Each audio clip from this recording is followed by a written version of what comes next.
ദൈവ തിരുനാമത്തിന് മഹത്വമുണ്ടാവട്ടെ. Bible reading പ്രോഗ്രാമിൽ സംബന്ധിക്കുന്ന ഏവർക്കും കർത്തനാമത്തിൽ സ്നേഹവന്ദനം. ലേവ്യ പുസ്തകം 21 അധ്യായമാണ് നമ്മളിന്ന് വായിക്കുകയും ധ്യാനിക്കുകയും ചെയ്യുന്നത്. 21 അധ്യായത്തിൽ പൗരോഹിത്യ ശുശ്രൂഷ ചെയ്യുന്നവരുടെ വിശുദ്ധിയെക്കുറിച്ചാണ് പറയുന്നത്.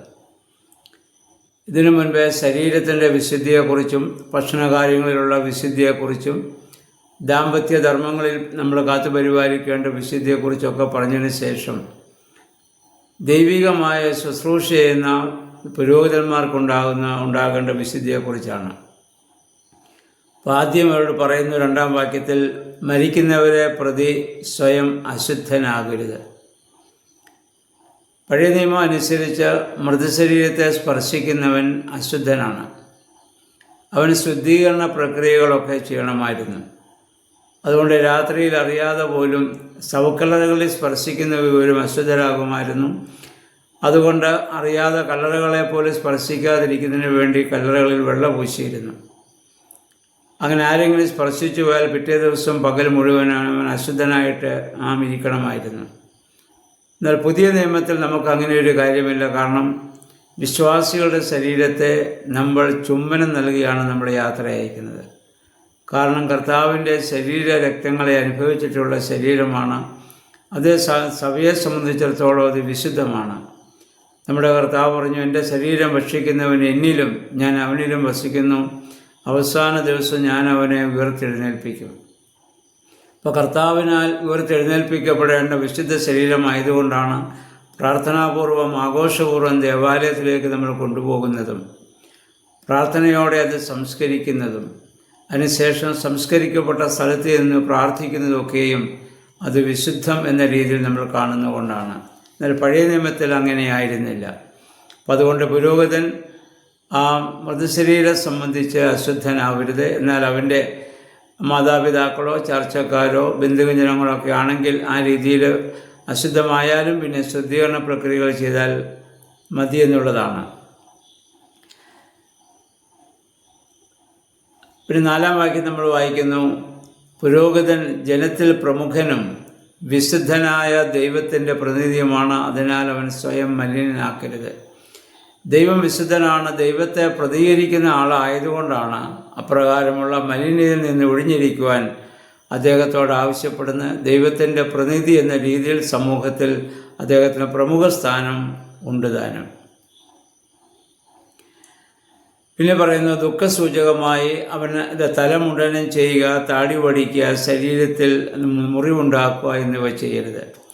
പഴയ നിയമകാലത്തെ ജാതികളുടെ ഇടയിൽ അപ്രകാരമുള്ള രീതികളുണ്ടായിരുന്നു. ബന്ധുക്കൾ ആരെങ്കിലും മരിക്കുന്ന സമയത്ത് പശ്ചാത്താപത്തിൻ്റെ ഒക്കെ സൂചകമായി അവരുടെ ദുഃഖസൂചകമായി അവർ തലമുണ്ടനം ചെയ്യുകയും താടി വടിക്കുകയും അല്ലെങ്കിൽ അവരെ ശരീരത്തിൽ അവർ മുറിവുണ്ടാക്കുകയും ഒക്കെ ചെയ്യുന്ന രീതി ഉണ്ടായിരുന്നു. അപ്രകാരം ഇസ്രായേൽ ജനം ഒരിക്കലും അത് പുരോഹിതൻ അത് ചെയ്യാൻ ആയിട്ട് പാടില്ല എന്നുള്ളതാണ്. സാധാരണ ജനങ്ങൾ അങ്ങനെ ചെയ്താൽ പോലും പുരോഹിതൻ ചെയ്യരുത്. പിന്നെ പറഞ്ഞു, അവർ മുഖാന്തരം ദൈവനാമം അശുദ്ധമാകരുത്, കാരണം അവർ ദൈവത്തിൻ്റെ ബലിയർപ്പിക്കുന്നവരാണ്.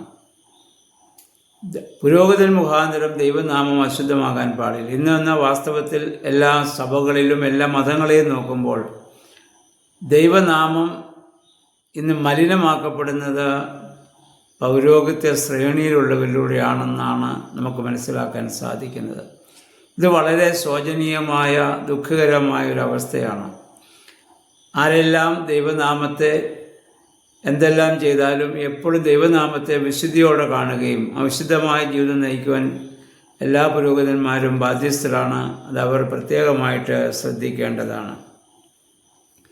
അവർ വിവാഹം കഴിക്കുന്നത് പോലും വേശ്യ അല്ലെങ്കിൽ വ്യഭിചാരിണിയായ സ്ത്രീയെയോ ഉപേക്ഷിക്കപ്പെട്ടവളെയോ അശുദ്ധമാക്കപ്പെട്ടവളെയോ വിവാഹം കഴിക്കാൻ പോലും പാടില്ല. കാരണം അവരുടെ ശരീരം വിശുദ്ധമാണ്.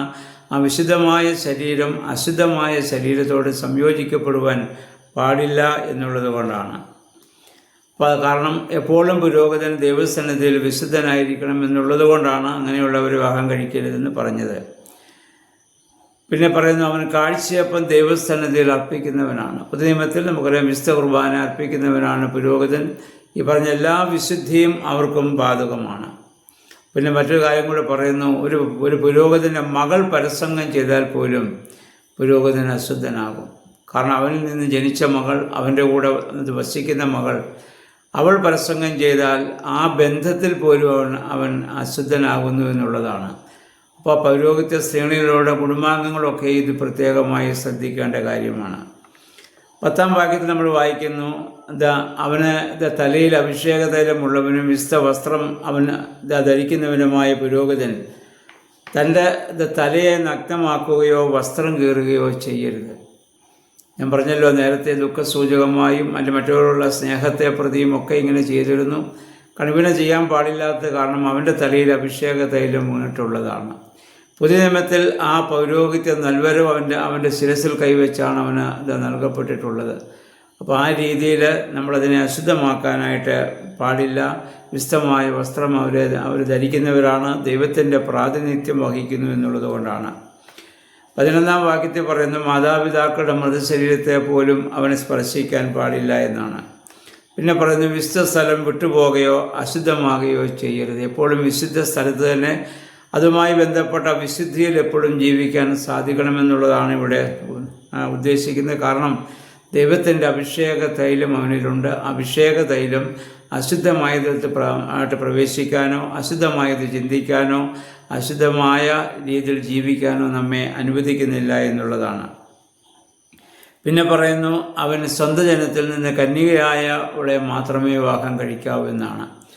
അപ്പം ആ പൗരോഹിത്യ ബന്ധമുള്ളവരിൽ നിന്ന്, അതാണ് അവൻ ആ സ്വന്തം ജനത്തിൽ നിന്ന്. അപ്പം അഹരോന്റെ മകൾക്ക് ലേവ്യ ഗോത്രത്തിൽ നിന്ന് മാത്രമാണ് വിവാഹം കഴിക്കാൻ അവകാശമുണ്ടായിരുന്നത്. അതുപോലെ തന്നെ അവൾ കന്യകയായിരിക്കണം എന്ന് പറഞ്ഞാൽ അശുദ്ധമാക്കപ്പെട്ടവൾ വിവാഹം കഴിക്കാൻ പാടില്ല എന്നുള്ളതാണ്. 16 മുതലുള്ള വാക്ക് നമ്മൾ വായിക്കുന്നത്, അംഗവൈകല്യമുള്ളവൻ, ശാരീരിക കുറവുള്ളവൻ യാഗമർപ്പിക്കാൻ വരരുത് എന്നാണ്. ദൈവം വിശുദ്ധനാണ്.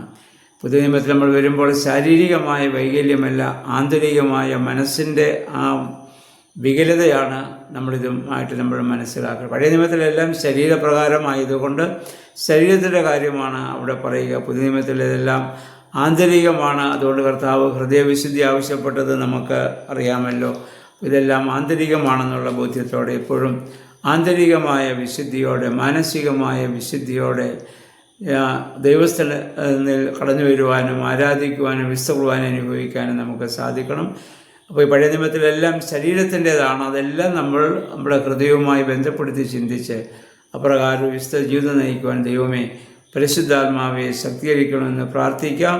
എല്ലാവർക്കും നല്ലൊരു ശുഭദിനം ആശംസിക്കുന്നു. ദൈവനാമം മാത്രം മഹത്വപ്പെടുവാൻ ഇടയാവും.